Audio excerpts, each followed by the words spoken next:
ओम श्री परमात्मा नमः। मैं प्रोफेसर हरीश अवस्थी अपने परम पूज्य गुरु जी वेद मूर्ति तपोनिष्ठ गीता उपनिषद पुराण और धर्मशास्त्रीय विशेषज्ञ प्रोफेसर पंडित भगवत शरण शुक्ल जी के साथ में आप सभी का Awasthi Ayurveda anatomy yoga and spirituality channel पर हार्दिक स्वागत करता हूं। हम लोग गीता के 18वें अध्याय में हैं और गुरु जी बहुत ही सरल शब्दों में हम लोगों को गीता का ज्ञान दे रहे हैं। और 57वें श्लोक के आगे भगवान श्री कृष्ण ने क्या कहा वो अब गुरु जी के श्रीमुख से हम लोग सुनेंगे। तो हम लोग चलते हैं गुरु जी की ओर।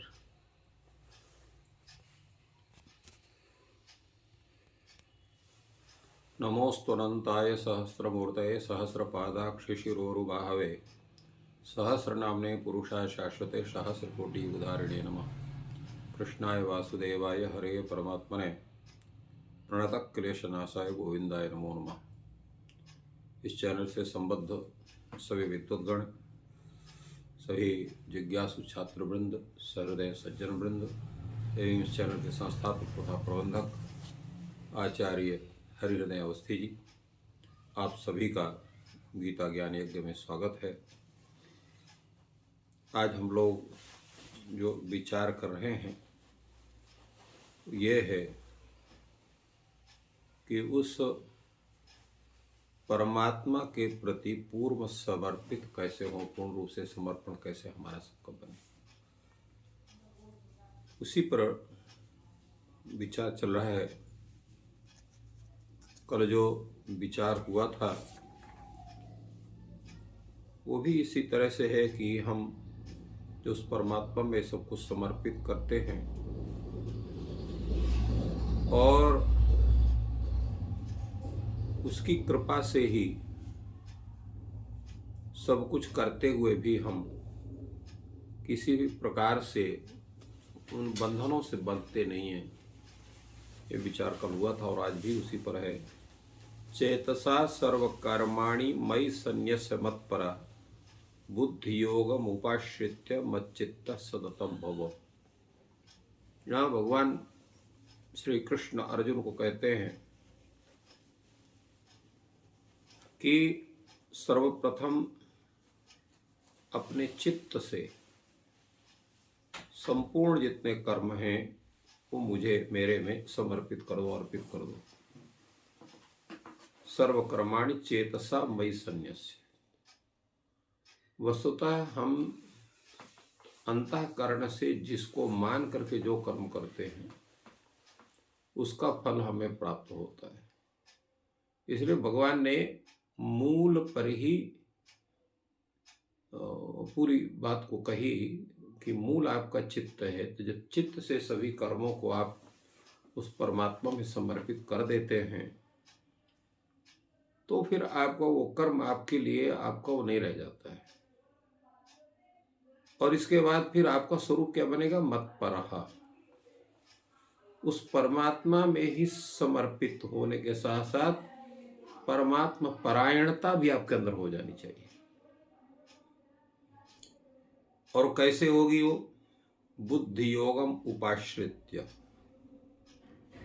जो सम बुद्धि योग है उसका आश्रय करने पर होगा। उससे होता क्या है? मच्चित्तः। भगवान का ही चित्त उसमें हो जाता है। मत अर्थात भगवान श्रीमन नारायण तस्मिन् चित्ते यस्य इति मच्चित्तः। जो परमात्मा में ही सर्वथा अपने चित्त को लगा दे वही जो है मच्चित्त, परमात्मा चिंतक। परमात्मा चित्ता यस्य इति परमात्मा चित्ता मच्चित्ता। मत शब्द से परमात्मा शब्द का ग्रहण है। तो परमात्मा में ही चित्त, मन निरंतर 24 घंटे उस परमात्मा का ही चिंतन होना ही मच्चित्तत्व है। और ये कब बनेगा? जब समबुद्धि विशिष्यते, जब पूर्व में कहा गया है समबुद्धि बनेगी। और वो कब बनेगी? चेतसा सर्वकर्माणि मयि संन्यस्य। तो पर सर्वप्रथम अपने सब कर्मों को चित्त से भगवान के चरणों में अर्पित कर देना। फिर इसके बाद भगवान के प्रति पूर्ण रूप से समर्पित करना और फिर संबुद्धि योग का आश्रय करके अपने चित्त को भी उन्हीं में समर्पित कर देना, ये आवश्यक होता है इस विशेष प्रक्रिया में।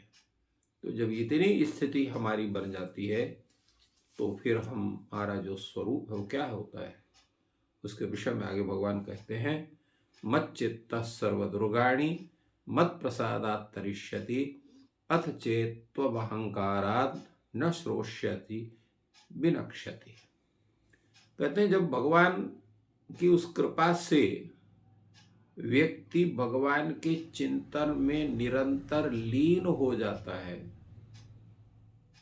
तो ऐसा व्यक्ति उस भगवान की कृपा से मच्चित्तः सर्वदुर्गाणि मत प्रसादात् तरिष्यसि, तो भगवान की कृपा से सर्वदुर्गाणि माने सर्व संकटानि, जितने प्रकार के संकट होते हैं सब जो है वो भगवान की कृपा से अनायास, बिना किसी परिश्रम से, बिना कष्ट सहे वो पार हो जाता है। भगवान की कृपा यही होती है।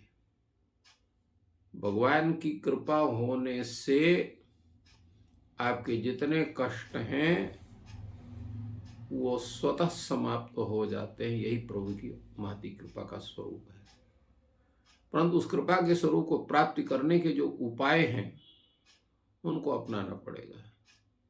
जब तक वो अनन्यता नहीं बनेगी, मच्चित्तता नहीं बनेगी, मतपरता नहीं बनेगी, तब तक वो भगवान की कृपा नहीं होगी। उदाहरण के स्वरूप में जैसा एक दूध पीने वाला बच्चा है, 5-6 महीने का, 7 महीने का, 8 महीने का या साल भर का, उस सबको जानते हुए भी अनन्यता उसकी अपने माँ के प्रति है। उसके बिना वो एक क्षण भी नहीं रह सकता है। अगर उसकी माँ उसको नहीं मिलती है तो रोना चिल्लाना चालू करता है। उसका जो है मच्चित्तत्व उस आत्म परमात्मा की तरह माँ के प्रति उसका पूरा चित्त होता है। संपूर्ण परायणता उसकी होती है, उसी का आश्रय होता है। वो डांटती भी है तो उसी से लिपटता है, चूमती है तो भी उसी से लिपटता है, और मारती भी है तो भी उसी से लिपटता है। यही भाव भक्त का भगवान के प्रति होना चाहिए। भगवान कष्ट भी देते हैं तो भी उन्हीं के प्रति समर्पित होना है, सुख देते हैं तो भी उन्हीं के प्रति समर्पित होना है, और रूठते हैं तो भी उन्हीं के प्रति समर्पित होना है। यह समर्पण का स्वरूप बनना चाहिए। और वहाँ तो जो पुत्र है वह अज्ञानवश माँ के अतिरिक्त किसी को नहीं जानता, इसलिए वो होता है, और यहाँ तो उस परमात्मा को जानकर उसके प्रति समर्पित होना है। क्योंकि जब जानकर किसी के प्रति समर्पित होते हैं तो फिर आपका पुनः वहाँ से लौटना संभव नहीं होता है, अर्थात फिर आपको मोक्ष की प्राप्ति होती है। तो मच्चित्तः सर्वदुर्गाणि मत प्रसादात् तरिष्यसि, भगवान कहते हैं कि हे अर्जुन, जब आप मेरे चित्त में हो जाएंगे, अर्थात अपना चित्त मेरे में समर्पण कर दे, मेरा ही निरंतर चिंतन होगा, तो मेरे प्रसाद से, मेरी कृपा से आपके जितने कष्ट हैं उनसे आप पार हो जाएंगे। अथ चेत तुम अहंकारा न श्रोष्यसि, अगर आपको अहंकार है कि जो कुछ करता हूं मैं ही कर लूंगा, मुझे कोई मतलब नहीं है दुनिया से, तो आप मेरे वचनों को सुनेंगे भी नहीं। क्योंकि आप जब सब कुछ करते हैं, व्यक्ति अपने बड़ों की बातों कब नहीं सुनता है? जब उसको अहंकार होता है कि इनसे हम ज्यादा जानते हैं या इनके जानकारी की हमें कोई आवश्यकता नहीं है। प्राय देखा जाता है कि जब लड़का 17-18 वर्ष का हो जाता है तो उसको पिता में दोष नजर आने लगते हैं, गुरु में दोष नजर आने लगते हैं। वो उनके तरफ इंगित करना चालू करता है, आप में ये दोष है, आप में वो दोष है। तो जब दोष देखेगा जो व्यक्ति, उसकी बात कहां से मानेगा? इसलिए शिष्य या पुत्र अपने गुरु या पिता की बात को नहीं मानते हैं। तो जब नहीं मानते तो क्या होता है? विनक्ष्यति, उनका पतन प्रारंभ हो जाता है। तो यदि किसी को अपनी समुन्नति पूर्ण रूप से चाहनी है तो अपने पिता के, अपने गुरु के बातों को सुनना सीखना पड़ता है, उसको मानना सीखना भी, मानना भी पड़ता है। इसलिए रामायण में कहा है कि मातु पिता और गुरु कह बानी, बिनहि विचार करे शुभ जानी। अब ये तथाकथित जो आज के जो पढ़े लिखे व्यक्ति हैं, वो कहेंगे ऐसा कैसे हो सकता है कि उनकी बात को हम बिना सोचे समझे मान लें।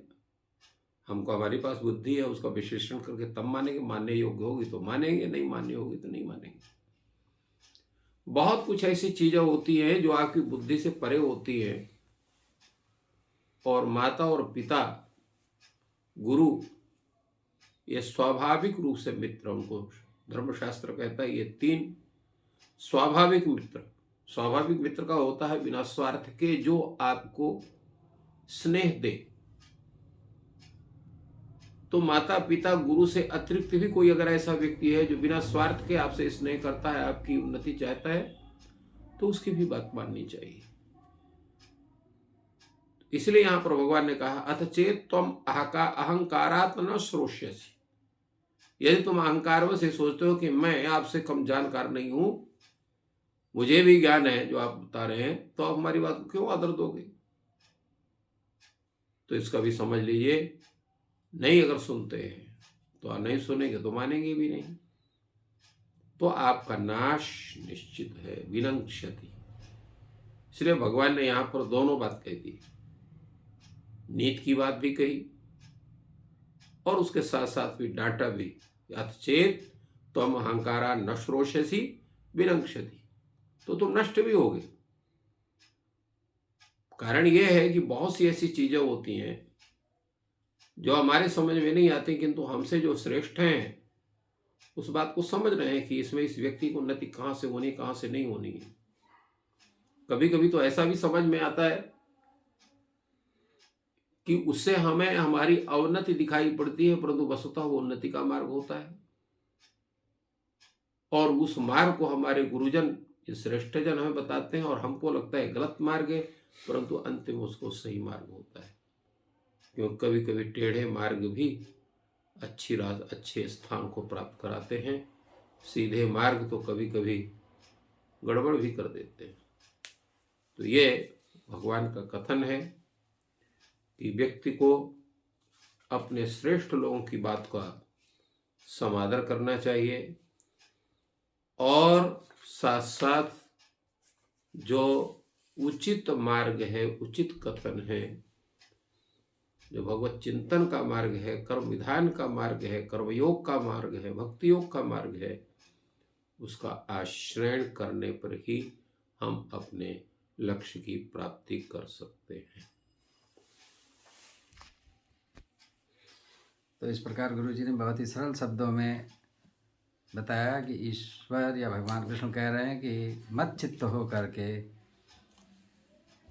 आचरण करें, और रामायण का भी उदाहरण दिया कि माता पिता और गुरु स्वाभाविक मित्र हैं जो हमेशा भला चाहते हैं, इसलिए उनकी बातों को, उनके आदेश को, उनकी कई बातों को आचरण में उतारना चाहिए।